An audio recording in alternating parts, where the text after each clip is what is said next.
Mohon perhatian, semua untuk tenang dan memperhatikan. Karena materi akan dimulai. Jangan lupa untuk like, komen, subscribe, dan aktifkan lonceng semuanya agar Anda mendapatkan pemberitahuan video terbaru dari kami.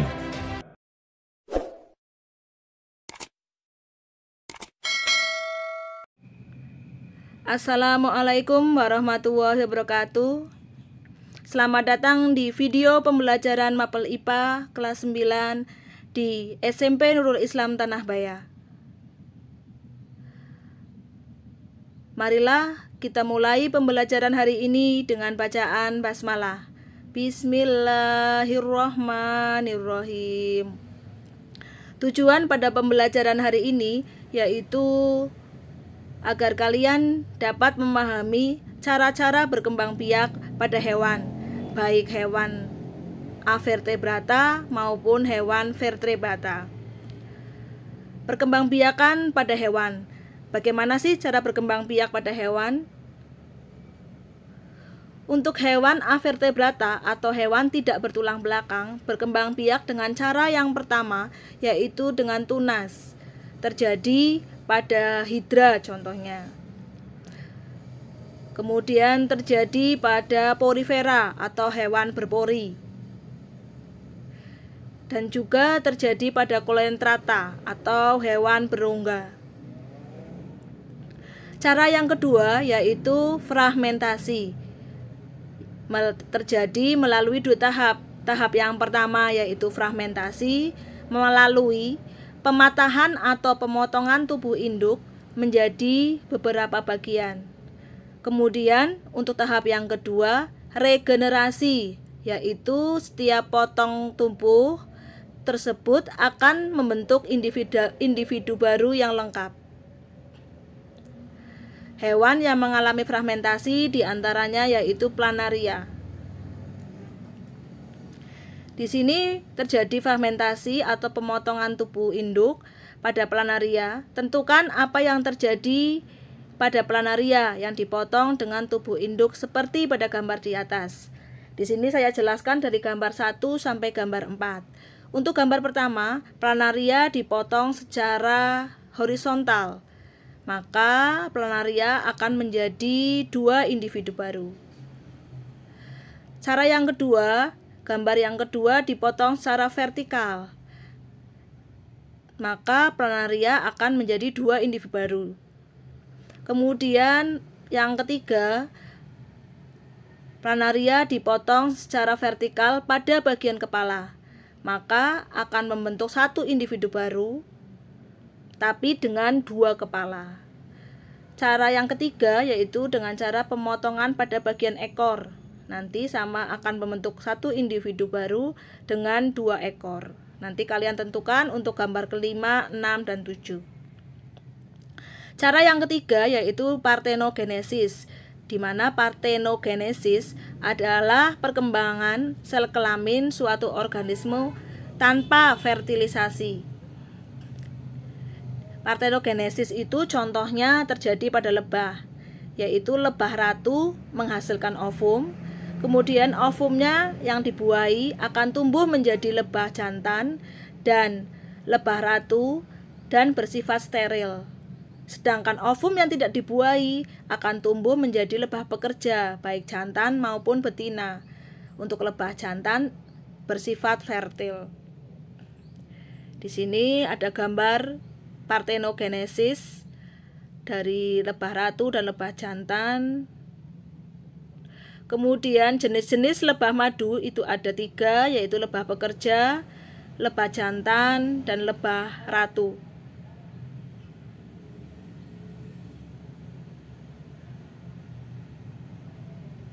Untuk reproduksi pada hewan yang kedua dengan cara reproduksi seksual, yaitu melalui proses fertilisasi, baik fertilisasi internal maupun fertilisasi eksternal. Untuk fertilisasi internal terjadi di dalam tubuh induk. Sedangkan fertilisasi eksternal terjadi di luar tubuh induk.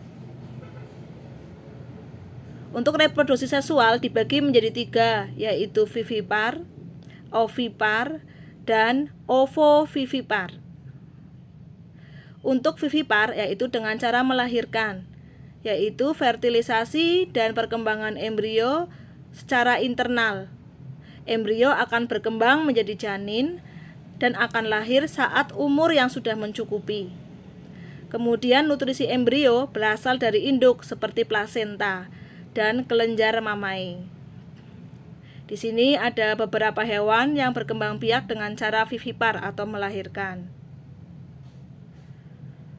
Kemudian cara yang kedua yaitu ovipar atau bertelur, yaitu perkembangan embrio secara eksternal atau di dalam telur. Kemudian telur mendapatkan cadangan makanan dari kuning telur. Beberapa hewan menghasilkan puluhan hingga ratusan telur setiap bertelur. Karena seleksi alam, tidak semua telur akan menetas dan tidak semua individu yang menetas akan tumbuh dewasa. Di sini ada hewan yang berkembang biak dengan cara ovipar atau bertelur, yaitu bebek, ikan, burung, kupu-kupu, dan sebagainya. Di jenis mamalia juga ada yang berkembang biak dengan cara bertelur. Kemudian cara yang ketiga yaitu ovovivipar atau bertelur dan beranak. Jadi dia bertelur dulu baru beranak, yaitu embrio berkembang di dalam telur dan berada di dalam tubuh induk. Kemudian telur menetas di dalam tubuh induk dan dilahirkan. Metamorfosis yaitu perubahan bentuk tubuh dalam tahap-tahap tertentu. Untuk metamorfosis yang pertama yaitu metamorfosis sempurna, terjadi pada katak, kupu-kupu, nyamuk, lalat.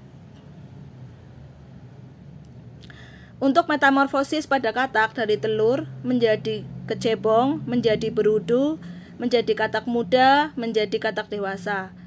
Sedangkan metamorfosis pada kupu-kupu terjadi dari telur menjadi larva, menjadi pupa, menjadi kupu-kupu. Kemudian untuk nyamuk dari telur menjadi larva atau jentik, menjadi pupa, menjadi nyamuk. Dan untuk lalat, metamorfosis terjadi dari telur menjadi larva, menjadi kepompong atau pupa, dan menjadi lalat dewasa. Selain itu pada semut, kemudian metamorfosis tidak sempurna. Saya contohkan di sini pada belalang dan kecoa. Untuk belalang dari telur menjadi nimfa 1, menjadi nimfa 2, menjadi nimfa 3, menjadi nimfa 4, dan menjadi individu dewasa.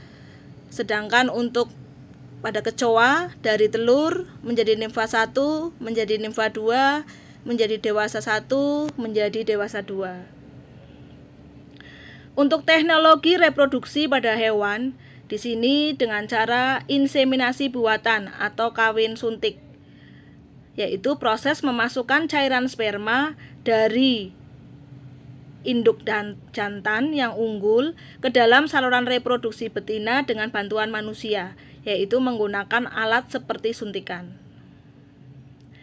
Ini saja yang dapat saya bahas. Marilah kita akhiri pembelajaran hari ini dengan bacaan hamdalah. Alhamdulillahirabbil alamin. Saya akhiri. Wassalamualaikum warahmatullahi wabarakatuh.